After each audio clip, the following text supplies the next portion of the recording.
a little bit after 9, and we are here. We are ready to do what we do best, which is this. Let's get it. Let's go. We're in beast mode Wednesday nights at 9, and so it's always a hype session, always motivational. And tonight we have with us a lovely guest by the name of Dr. Brent Lewis. You guys, this is one of those people that I talk about. They're on my team. They're in my family. They're in my corner. That they are a big support.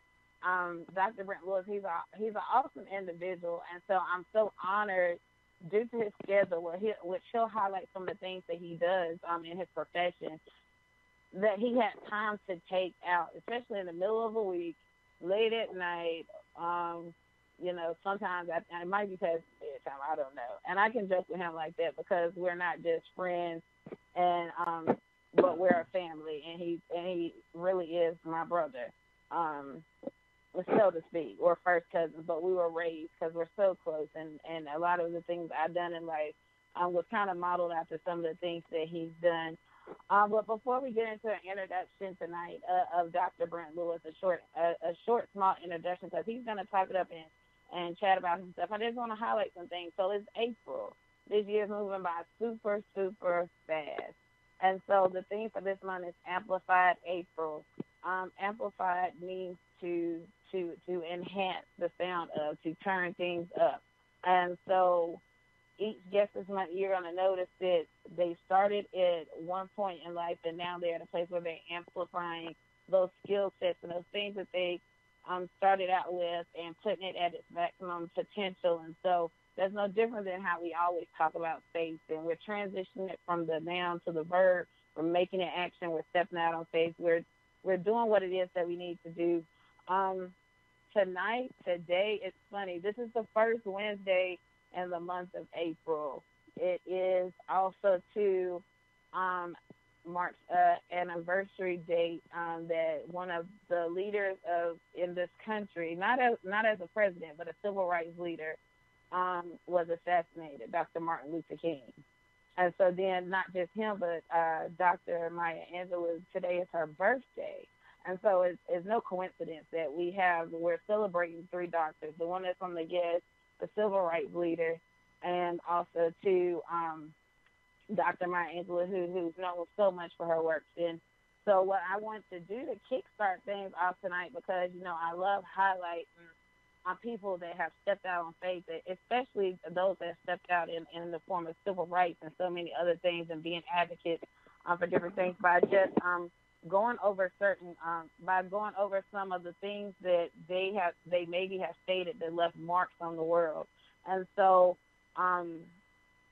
Martin Luther King, one of his quotes, there's so many great things that he said, but one of his quotes is, "I look to a day when people will not be judged by the color of their skin, but by the content of their character. To take the first step in faith, you don't have to see the whole staircase. Just take the first step. We must learn to live together as brothers or perish together as fools." So it is very important. We always talk about kings and we talk about tribes and being a unit and moving forward in life. So it's always important to embrace one another and for our differences, whether it's skin color, hair color, and everything else. And to be a beast and to be in beast mode, you have to eat it all up. You have to knock down the statistics of everything and the stereotypes of everything, and really focus on the spirituality of what it is that you're set out to do in life. And so even just moving from there, Dr. Maya Angelou, one of her quotes, and she has so many as well. She's known for her poems, her literature, so many great things. She states, "It is time for parents to teach young people early on that in diversity there is beauty and there is strength.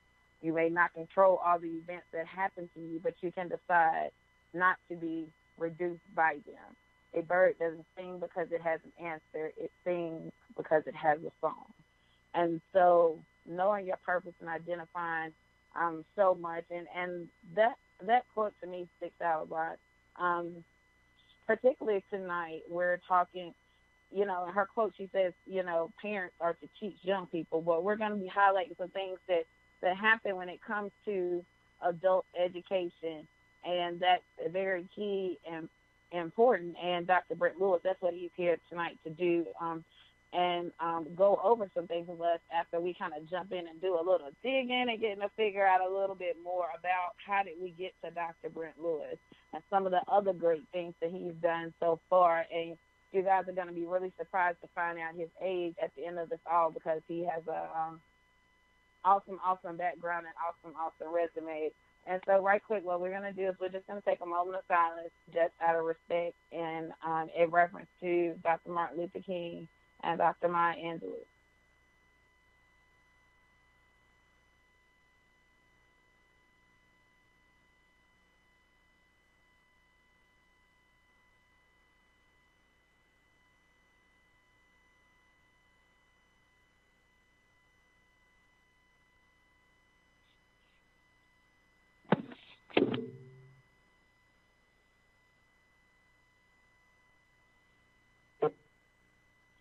All right, and so thank you guys for taking that moment of silence with me. And so it's time to dig. So Dr. Brent Lewis. I'm here. Oh, okay. I was getting ready to say you got to make some noise because, I love to call people out. And so with that being said, the journey to doctor is not a short journey. Anybody that's aware of, the academic commitment that you have to have and the things that take place to get to that point, it takes some time. Like, this is not something that you just, oh, okay, I'm going to just go do this and bam, it goes like tying your shoe. And so I understand, just highlighting some of your background, like, you're straight Aggie bred. Like, you're straight out of A&T just with it all. You have a bachelor's degree in sociology. You obtained your master's in adult education and did a PhD in leadership studies. And even in the midst of all of this, you have dedicated a full-time work ethic, not just to A&T, but to UNCG, North Carolina Central University, and if I have it correct, you're currently at Fayetteville State University. So you are stomping across all the yards throughout North Carolina. And if I'm not mistaken, you did highlight and do some things in Atlanta, Georgia. So you're really big on academics, really big on leadership, adult education, and pushing forward and inspiring and mentoring others. And we'll talk about that a little bit after our break. But before that, tell us a little bit about you. Like, I know plenty of things, and so it's not going to be fair if I share. I'll let you do it, and I'll highlight some stuff because before we even got to the doctor, you were always an awesome young man, young individual, and doing things at an early age, and a senior ministry, and doing so many other things. So tell us a little bit about yourself. Well, hi, listeners. As Crystal said, we are cousins. I've known her entire life. I'm old. We both grew up small town, Eden, North Carolina. Grew up in the church. My parents were very big on singing and music, so I began singing at the age of 3. And sang and directed choirs at church. We were very heavily in church. But also, education was very important to my parents. During the summer school, we had to read. When we were out of school, we still had to go to the library. My father would still find book reports for us to do. So school was really important. Both of my parents went to college. They both went to Barton College in Wilson, North Carolina, so they pushed education. When I graduated from high school, when I was in high school, I was very involved. In middle school, I was on the dance team and in chorus. In high school, I was on the dance team. I was on the cheerleading team. I was in chorus. I was in Student Government Association or Student Council. You name it, I did it. I was very involved at Morehead High School. Left Morehead High School, which is North Carolina A&T, to get my bachelor's degree.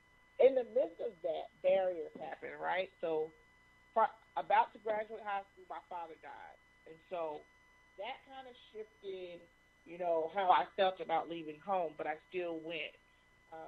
And I think going to college helped me process my father's death and process through grief because it was something that I wanted to do. And I knew my father wanted me to get an education. Going to get a master's was just kind of like on the fly. It wasn't really planned. I just didn't have a job lined up when I graduated with my bachelor's. So I said, okay, I'm going back to school. I kind of fell into adult education because I had a graduate assistantship on my campus working in housing. And that's where I realized I had a passion for working with college students. And that was in 2010. So we fast forward to 2018. I still work with college students. I've worked at 5 institutions since then, and 5 four-year institutions. I have taught at a community college, adult learners. And for me, adult education is not always formalized. I've taught Sunday school. I've gone to Sunday school. I've taught in community agencies about life experiences and life skills to adults. So when we say adult education doesn't always mean a formal setting. Adult education can be at church. Adult education can be professional development on your job. Adult education can be going to a parenting session with your spouse about skills to be better co-parents. So adult education, anything. Getting the doctorate, I didn't really decide on that until I started working in adult education, and I realized that for doors to be open for me in certain avenues in my field of higher ed, I needed something past my master's. So I started looking at doctorate programs, and A&T wasn't my number one choice, but again, life happens, so you have to be prepared when life happens. I moved to Atlanta, took a job there, started a program there, but for me, I felt like I was needed more at home because my sister was sick, and I felt like I needed to do both, get my degree, but also be a support system for family.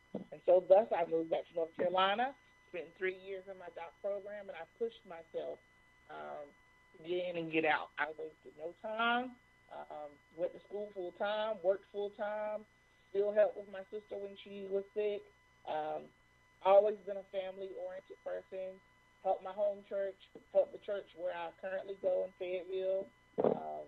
I'm a very busy person, but I try to make time to live life, and because I realized when my father died that life is short. Wow, that's amazing. And I was wondering if you were going to share that insight. And it's funny that dynamic that we. I just want to explain a little bit of the dynamic that we have between us. Because I've talked a little bit about how some of the things I've done. So when I said I was a cheerleader and I was in chorus, and when I say I literally followed in my older cousin's footsteps, that's how it happened. He is an older brother to me, more so than he is a cousin. And we come from a huge family. And the funny thing is his father was one of the oldest, and my mom is the youngest. She's a baby girl. And our relationship basically mirrors the relationship that they had. And so a lot of the things that my mother sought out to do as the woman that she is, she credits that a lot to Dr. Brent Lewis's father, the late Glenn Lewis, as well as Brent's mother, Nancy Lewis. And she has provided, she's an entrepreneur herself, and she has provided many opportunities and many doors where I've been able to work alongside of her and learn different tools. That's one of the things we did when we were growing up was, my aunt did taxes. She sold insurance. She's had a daycare. She's done so many things and been really successful, and so she's always been an open book. And so you do come from an awesome set of parents and an awesome background. That doesn't mean things have always been perfect for you. and something that hit even close to home was when Brent lost his father. It was not just a hard time for him because Brent was in the 12th grade and finishing off and getting ready to go to college. And so when Brent lost his father, it was actually my birthday, which is February 27th. And so what always seemed like a joyous time for us turned into a hard time for our family. So when our birthday comes around, we do celebrate that it's my birthday, but we do also take a time to reflect back to someone that was so special that really planted some seeds and other individuals throughout the family. So a lot of our family and their education and background, we can credit that to Dr. Brent Lewis's father for being a leader and you know, to his brothers and sisters, to his nieces, and those that haven't met him, but they are following our footsteps and things that we do when it comes to business and comes to life, because he was such an awesome person in the church, and he traveled and he stayed really busy despite being a husband and being a father and being in so many other things. So that's really amazing, Brent, that you took time to say that, because in the midst of everything that was going on, you really stepped out on faith and pushed forward. And you know, that's the real definition of beast mode, pushing forward despite everything else that's going on in life. And so, you know, I had to go after you. We commend you here. You know, beast mode is nothing but family, beast mode mindsets. And so we're always looking to just embrace and to thank those for moving forward, for following what it is that God has led you to do. And I know there's so much more, like you're just getting started. And I'm not going to pick on you tonight because Brent's been singing since he was 3. And, like, Brent normally gets caught on the sing. And so I tried to ask Brent to sing for us, and he didn't want to sing tonight, y'all.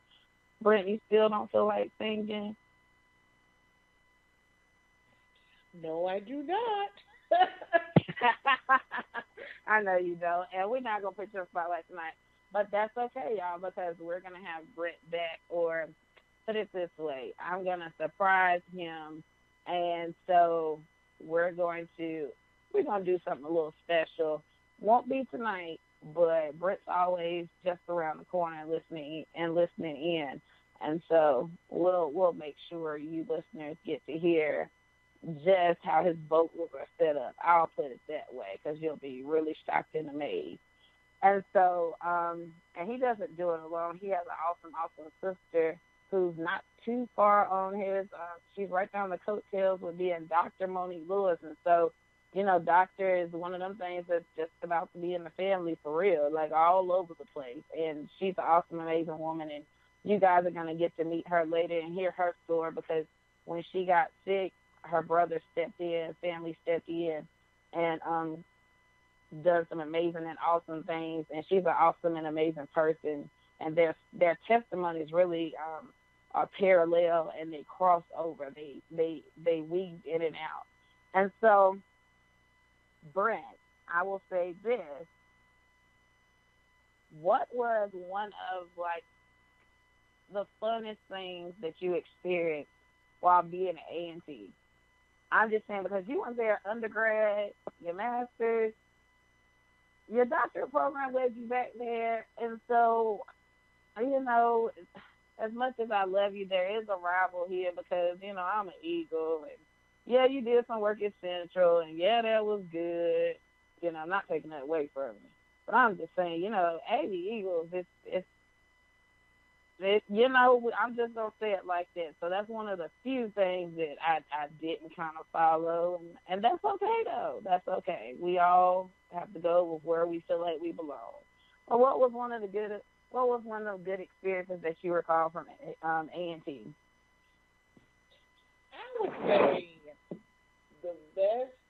one of the best parts of A&T was joining the gospel choir. So my freshman year, I joined the gospel choir at A&T, and I met a lot of lifelong friends through me joining the gospel choir. I also came to A&T with friends. So my best friend Chamberlain was already there. Okay. So Share the I list. kind of Yeah. learned how to navigate A&T with her because she'd already been there for a year. And then I had a friend from high school named Tanika who came in with me to A&T. So I had a couple of high school friends come, had a couple of friends already there. So we built a network of friends really quickly. Some of Chandler's friends were in the gospel choir. Like Chandler's freshman year roommate was already in gospel choir, so she introduced me to a lot of the people in the gospel choir, made me feel really comfortable. But that's where I made my network was in gospel choir. I met my friend LaQuesta. I met my friend David. I met my friend Greg through David. Um, I met my friend Will. I mean, my friend Keisha. My lifelong friends. I still have lifelong high school friends, but my lifelong friends, ride or die, I met in college. And so I would say the best experience was meeting great people who I still talk to almost every day or at least once every other week. We still go on trips together. We all link up during homecoming. I mean, my college friends, even the ones that I don't see and talk to on a daily basis, are like family, just like my blood family.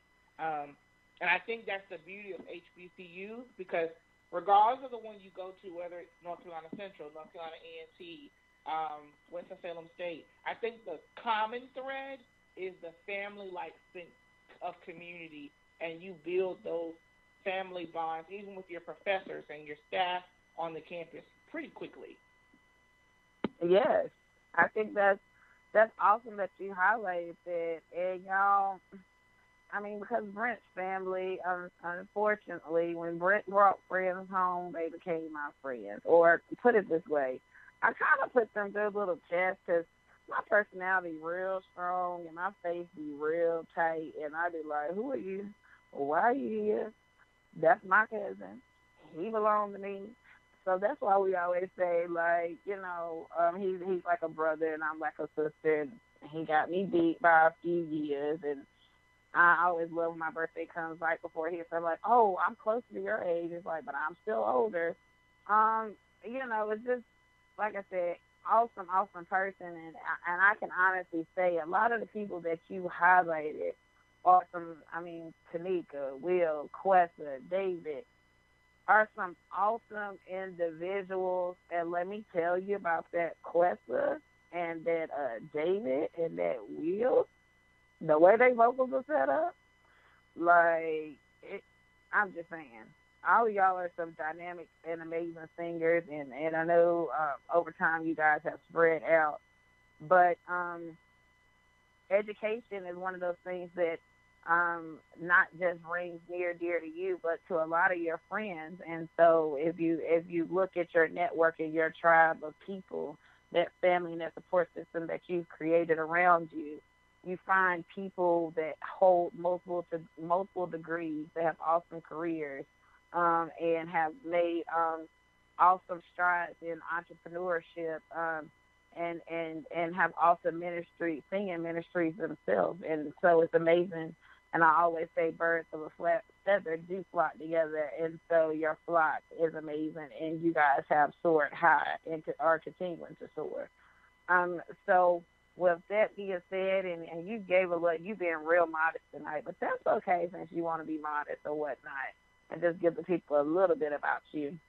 Um, but what we're about to do is we're gonna turn it all the way up, because everything that Brent has went through is gonna be kind of somewhat highlighted in the song that we're about to play and gonna break with. Um, you Can't Stop Me by Andy Mineo. It is a hype song. You know how we do here. We like to turn up a little bit on a Wednesday night and just keep things moving. So when we come back, we're going to dig into our topic for the night, which is adult education. Brent has some key things he wants to share with us, some things that you may want to think about. And like you said, it doesn't have to be formalized. Adult education is basically seeking out knowledge. After 18 and after high school ends, and that comes in many forms in many different ways. And so We'll be right back right after this.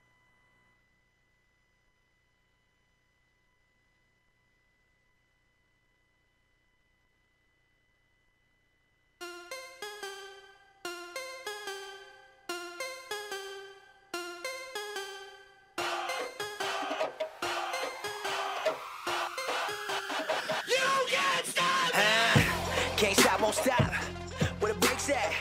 I give him that diddy bop. Like, take that, take that, take that, take that. I'ma put in work. I'ma do that ASAP. Throw my faith in rap. But say, don't say that, huh? What I'ma turn down for? I feel like Shaq in 9-4. Breaking glass in that backboard. I like Kobe and Toronto, huh? Dropping 81. Yo, I dropped the 88. Ricky Bobby, shake and bake. Sleeping on it, should've stayed awake, huh?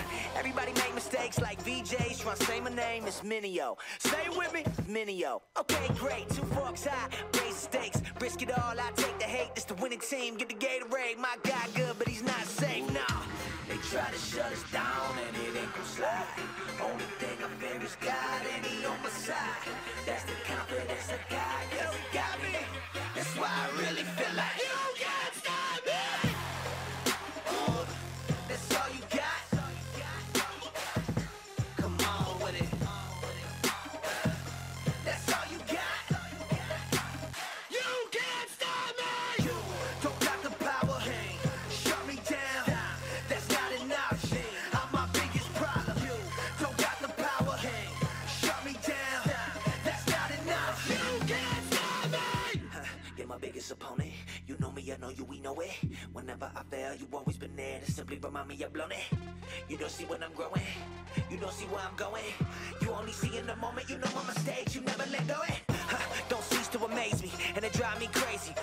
Did you catch every detail that I missed in the songs I'm making? Saying you will never write a verse like Kendrick. Never be the rapper I got from Hendrix. Top 10 alive. You will never be mentioned. Why aim so high? I won't survive the trenches. Plus, you a Christian, Andy. They will never listen, Andy. Plus, we a pigment, Andy. You don't got skill. You a gimmick, Andy. Well, if I listen to you and everything you put in my ear, I'll be living like woulda, shoulda, coulda. I'll be paralyzed by fear. Ain't that the truth? If I quit, the only way I lose. I got 2 choices when I do this: make moves or make excuses. If you know who I'm talking about, then you got me. My biggest enemy is me, and even I can't stop me. They try to shut us down and it ain't gon' slide. Only thing I fear is God and he on my side. That's the confidence I got, cause he got me. That's why I really feel like you can't stop me. That's all you got.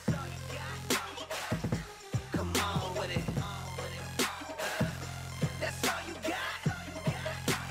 You can't stop me. You don't got the power. Shut me down.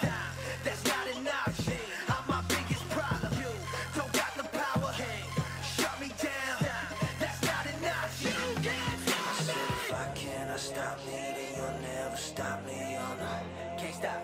Oh no, won't stop. I said if I cannot stop me, then you'll never stop me. Oh no, can't stop. Oh no, won't stop. I said if I cannot stop me, then you'll never stop me. Oh no, can't stop. Oh no, won't stop. I said if I cannot stop me, then you'll never stop me. Oh no, you can't stop me. That's all you got. Come on with it. That's all you got. You can't stop me. You don't got the power. Shut me down. That's not enough. I'm my biggest problem. You don't got the power. Shut me down. That's not enough. You can't stop me. And so we're back. And I told y'all we was getting hyped tonight, and we switched it up. So you can't stop me, Dr. Brent Lewis. What you think about our song? I loved it. I think it was very motivating for people. You can't stop me means no matter the adversity that comes my way or the struggles, I'm going to push forward. Of course, and that's what we're doing here. We're pushing forward. We're talking about your awesome, amazing journey and testimony about how nothing stopped you, not even losing a parent, so the death of your father. things that may not have went right in the midst of pursuing your degree, how you were able to deal. Nothing stopped you. You turned it all the way up. You went as far as you could possibly go. And so, don't get me wrong, anybody that went to school, or let's just say this, adult life period, debt is real, and school is not cheap. And so, it didn't matter the cost or the price. You understood at a young age from things that were instilled in you that you can't put a price on education. It's one of the things that you will never be able to truly just pay for, because it's priceless, but it's very necessary and key to moving forward in life. And so tonight we're talking about adult education, highlighting a few things just to think about and things to look at as individuals are pushing forward. So I know you were saying that you made a comment, and when you were talking about yourself and your degree, degree, how adult education doesn't have to be formalized. And so you kind of highlighted a few different ways in which it could be formalized. In which you can actually do that. So what's your current position with Fayetteville State University? What do you actually do with them, and how are you leading in that sense? So my title does not give a lot of credit to all the stuff that I actually do, but my official title at Fayetteville State University is the Director of Cultural Programs. And so under my leadership, I plan diversity and inclusion programs for the campus, meaning topics around race relations, programs that talk about inequality and inequity around culture. We discuss how cultures are different and how you have to learn how to navigate different spaces depending on where you are, and how you handle business in different settings. For example, if some of my students are doing a study abroad or a internship out of the country, you have to learn how to navigate that space. So if you're in China, everything that's culturally appropriate in the United States is not culturally appropriate there.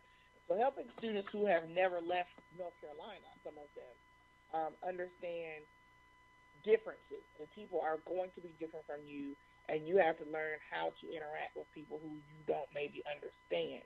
Another part of my job is engaging the LGBTQ population on campus. I've been tasked with creating a safe space on our campus to provide programs and activities and resources to students.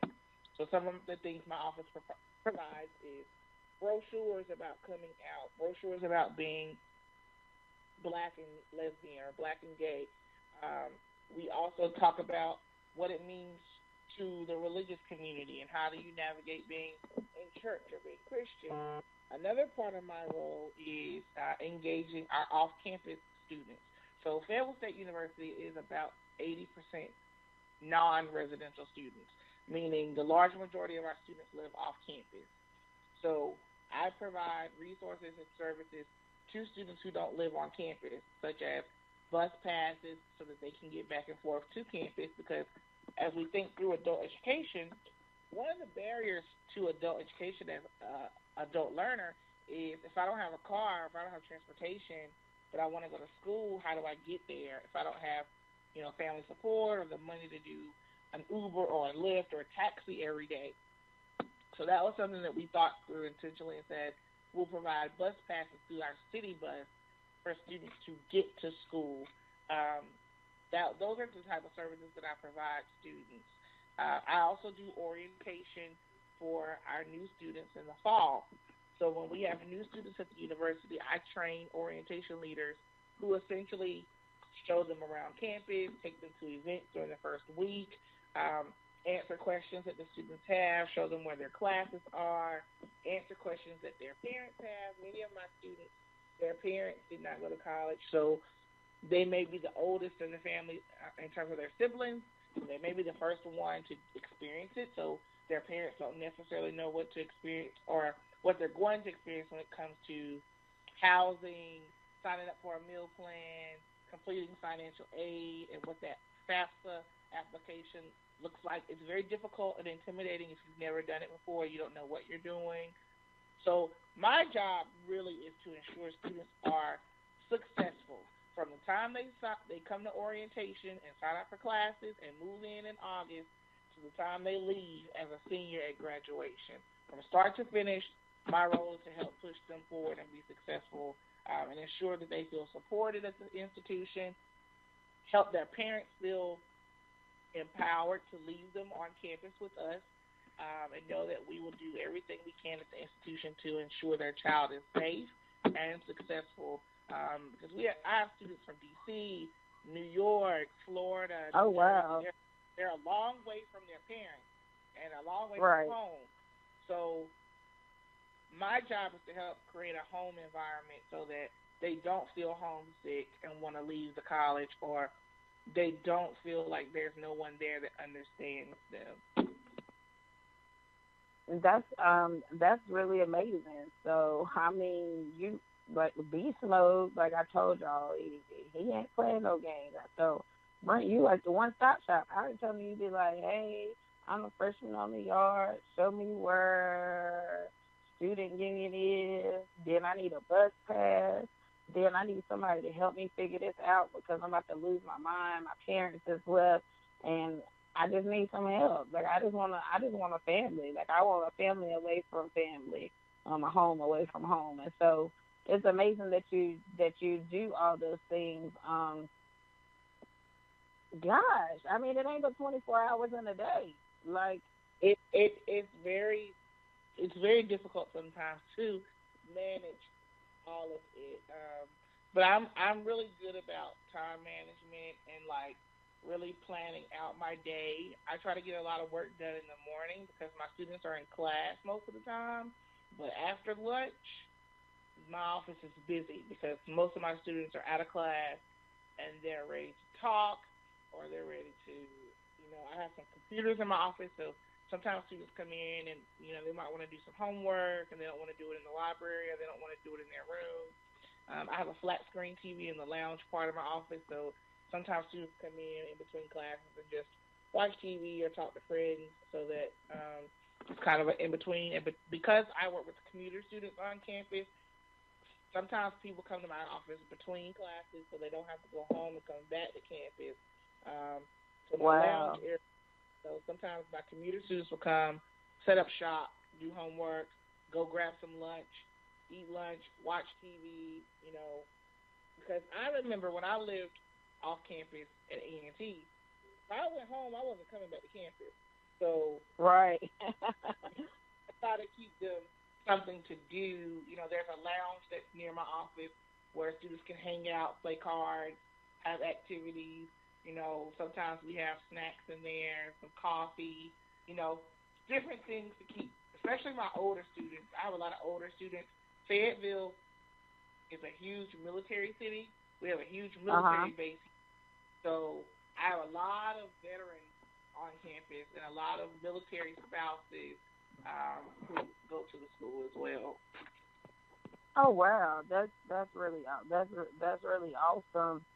And so it sounds like you actually don't get to clock in and clock out, because my understanding of you just as a person and anybody that follows you on social media and things like that as well is you're always open anytime, day or night. Well, you may have a shut-off period, but still, if somebody really needed you, you're never more than a phone call or a text away, or if needed, a ride away.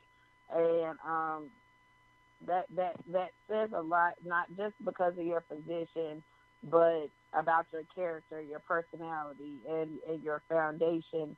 And I know a lot of that deals with the fact that you are a Christian and someone who seeks God and puts God first in all that you do. And so,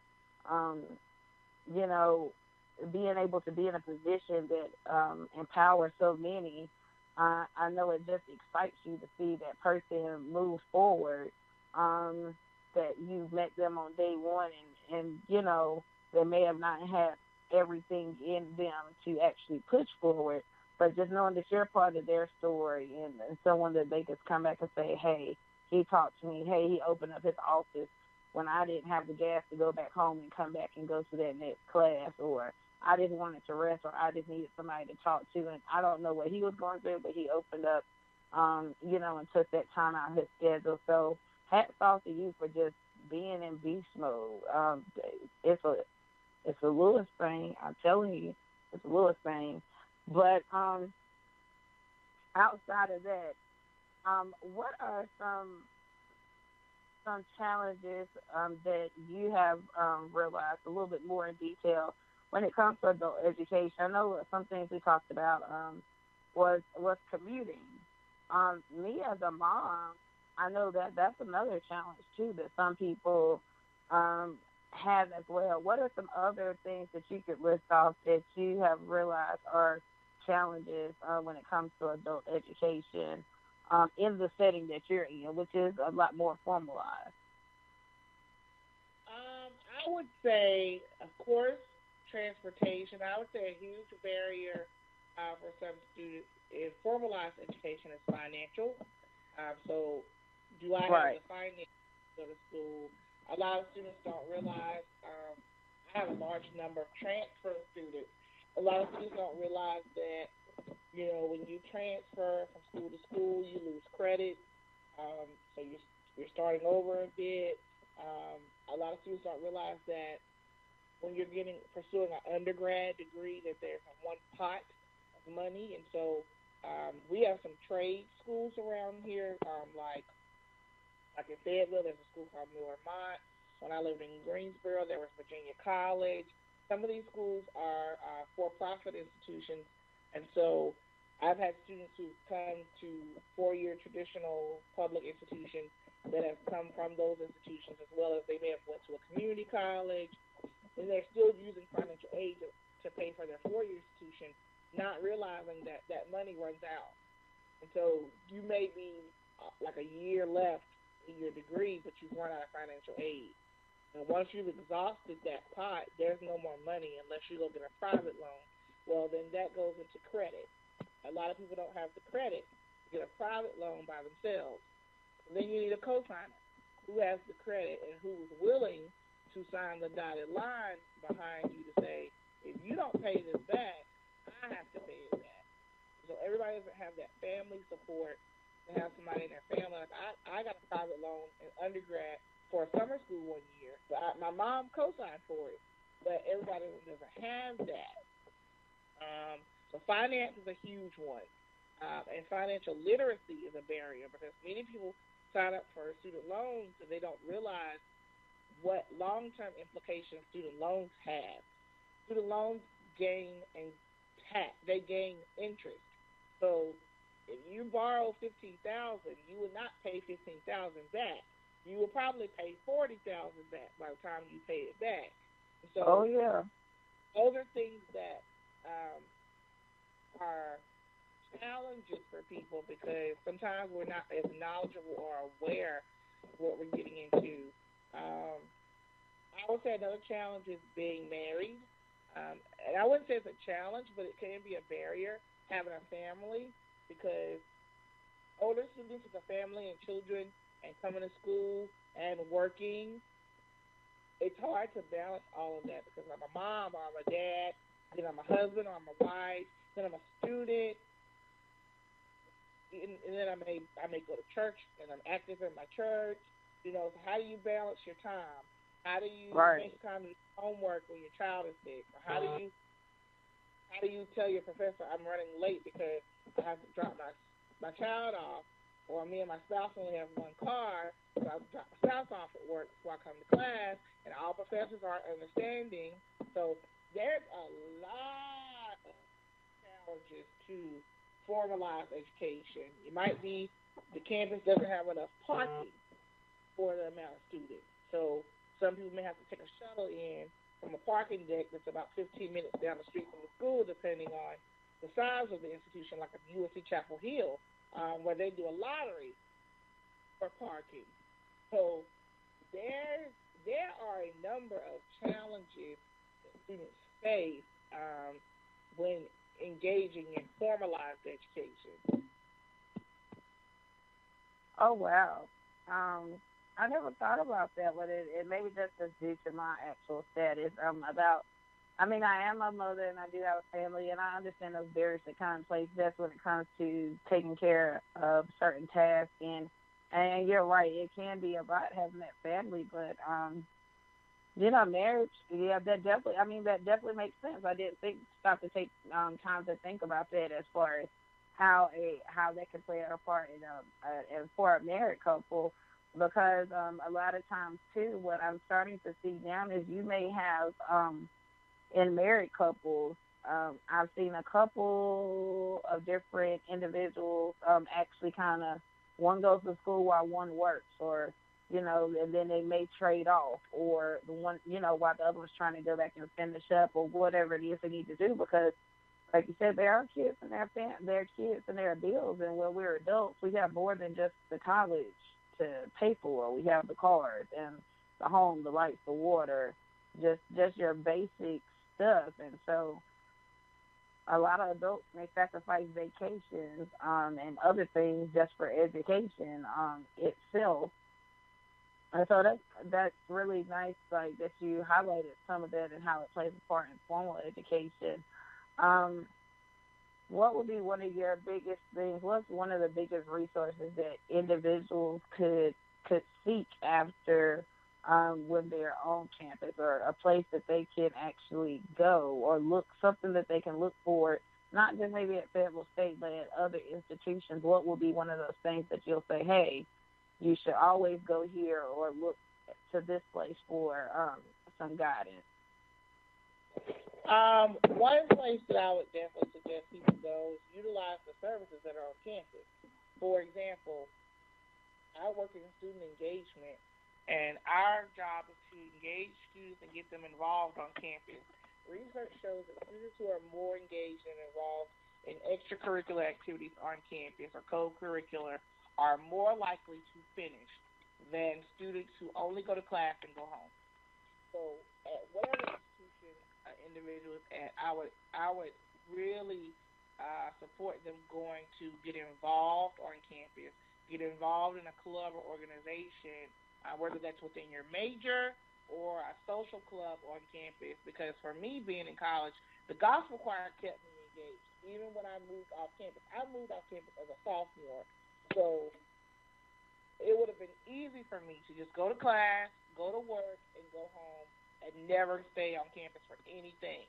But being in the choir, it forced me to stay on campus on Tuesdays because we had choir practice on Tuesday evenings, and it forced me to come to campus on Saturday mornings because we had choir practice on Saturday mornings, and it forced me to be at events on campus because we might have to sing, or it keeps people actively involved. It helps you meet people and network with people outside of your major, because if you just go to class, you only know people in your major.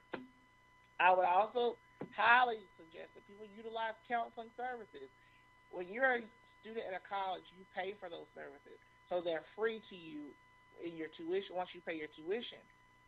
Counseling is very expensive. Therapy is very expensive if you're not in college. Like just anyone on the street wanting to go to counseling and sit on the couch, that's a very expensive bill. So utilize those services while you're in school. They're trained counselors. They have to have their license. They have to have passed all the state tests for wherever they are. They're credentialed to be a therapist. Use those individual services. Also, career services. People go to college and go to formalized education mainly for the purpose of getting a career, a job. Utilize career services to get internships, study abroad opportunities, connections to jobs. We host job fairs on campus called career fairs every year, once a semester. Go to those. Make those networks early in college, like freshman, sophomore, junior year, so that when you're a senior and you're looking for a job, this person from this employer already knows who you are. So you stand out amongst the applicants of people who are applying for a job, because in this day and age, 1 out of 3 people, I would say, have a bachelor's degree. So you're competing against thousands of people for one job. So you need something that makes you stand out. Also, that going back to that engagement piece, showing on your resume and your transcript how involved you were on campus and keeping your GPA high looks good to employers because it shows you can manage your time, you're dedicated, you care about things, you're consistent, and you're responsible. There's a number of services on campus at Student SheU. There's supplemental instruction where if you're having a hard time in a course, you can go get tutoring for free. It's included in your tuition.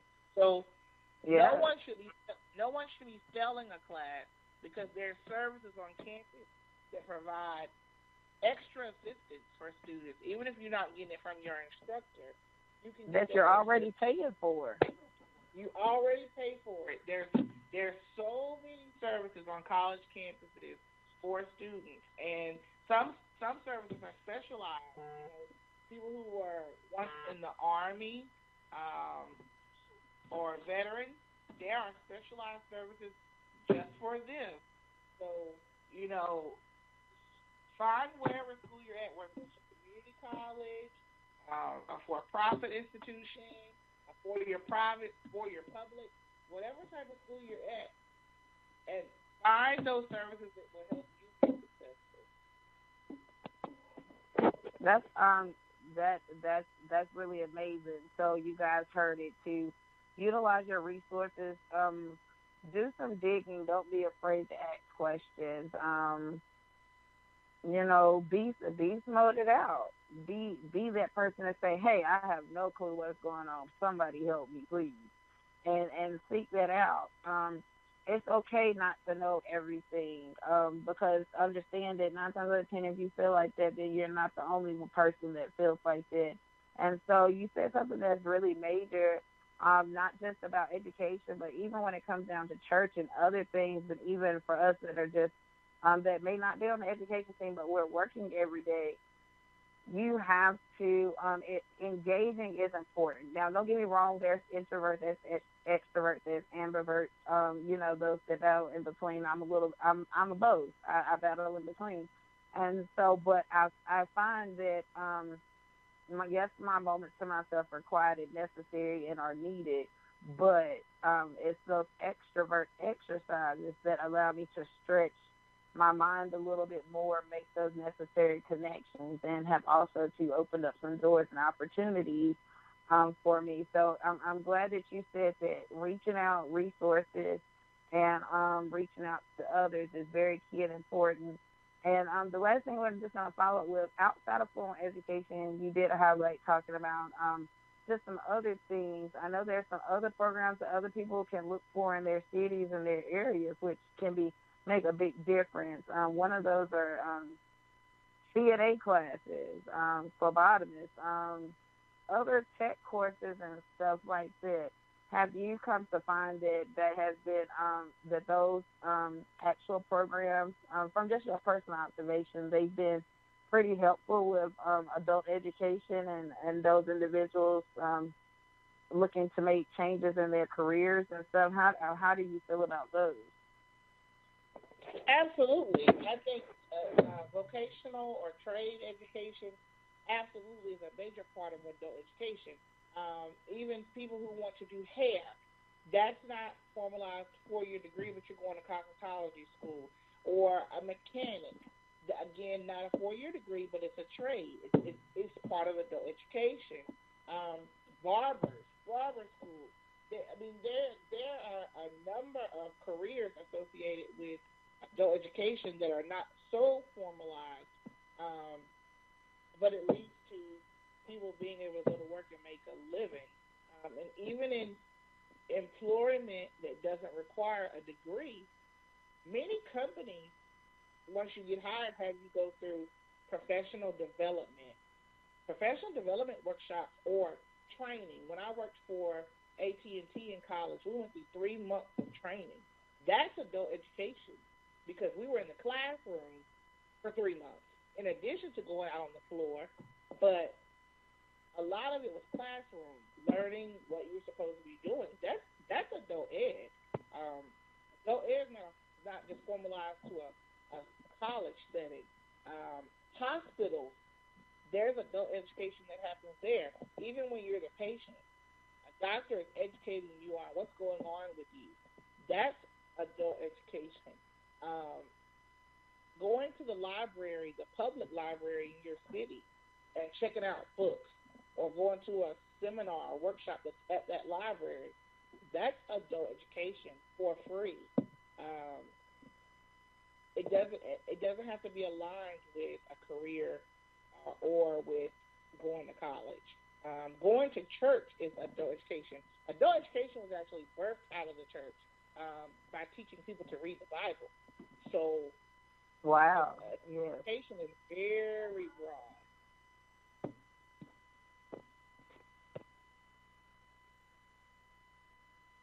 Yeah, very broad. That's amazing. That's amazing that you say that, because I think a lot of times what comes with adult education, the reason I hit that is because a lot of times when people say adult education, they think, okay, maybe it's just a person getting their GED, or, or they're just going off to college or getting their second degree or whatever, but it comes in so many different ways. And so even if you're adult education, even if you're just an adult and say, hey, I don't feel like going to school, I don't feel like doing this or that, there are simple things that you can do on your own, whatever your favorite hobby is or whatever it is. Read. Public libraries are in your area, and they are free resources. They offer internet and so many other things. There's so many ways in which you can enrich your life, not just for you, but for your families and kids, and push forward. Education is a big part and is necessary. And even when you go to work every day, nothing at work stays the same. So when you say, hey, I can't do it, hey, I can't take that class, understand, like Dr. Brent Lewis just stated, adult education comes in many different forms. And so you got training on your job. You get ongoing training on your job. Things change and things evolve. And so that becomes a part of your adult education process. And if you can get up and go to work and commit to that for 15 years, 20 years, 10 years, I don't care if it's just 30 days, still you're committing to improving something in your life because you want to make sure your income comes in. But there's nothing wrong with taking time to invest in yourself and invest in your mind and taking things to the next level and to the next step. So amplify what's already there, and we're turning it up all throughout the month of April. And so right quick, Brent, before we sign off, if anybody has any questions, I know you're a very open person and one of the things you love to do is talk with individuals and give them insight and tools and resources, or point them in the right direction to continue out on their journey, whether it's education or life in general. But anybody that wants to connect with you, can you just tell us what's the best way to connect with you, or how people can connect with you or get in touch with you, maybe on your social media platform? Sure. So I would say the best way to connect with me would be one, email. I am very active with checking my email, and my email address is BELEWIS87@gmail.com. Another way to find me is on Instagram. My handle on Instagram is Dr. That's Dr. BEE _Lewis, LEWIS. You can also follow me via Facebook. My name on Facebook is Brent Lewis. And that's pretty much the social media that I use. I used to have Twitter, but I really don't use it, so there's no need of me giving that out. Well, that's okay. And also, too, even if you forget Brent's information or want to be connected with him, like I said, I'm going to get him back, and he's going to sing for y'all, too, so y'all can hear the other part. But also, too, just message me. Message Matt Broadcasting. Go to the page. Bespoke Mindset. Leave a message in the group or on my page, and I will connect you with Dr. Brent Lewis. He's an awesome person, has some awesome resources, and tonight was just a highlight. So we appreciate you taking time out with us. And right quick, in about 5-10 seconds, can you tell us what's next? So what's next? I don't know. I know I know I will always work with college students. I love my job and I love what I do. That doesn't mean I'm stuck to where I am. I think I'm an evolving person at all times. So I'm open to where life takes me. I've never been scared to move around. I've probably moved 4 times in the last 5 or 6 years. So Yeah, I'm open yeah. for me and the next step in my career, whatever that may be. I'm done with formalized education, no more school, but definitely open to consulting with different universities, consulting about adult education and what it means, engaging people on discussions on equity and inclusion and diversity. So what's next? God only knows, but I'm open to whatever that is. All right, and just to highlight all of this and close it out tonight, Dr. Brent Lewis, share with everyone your lovely age.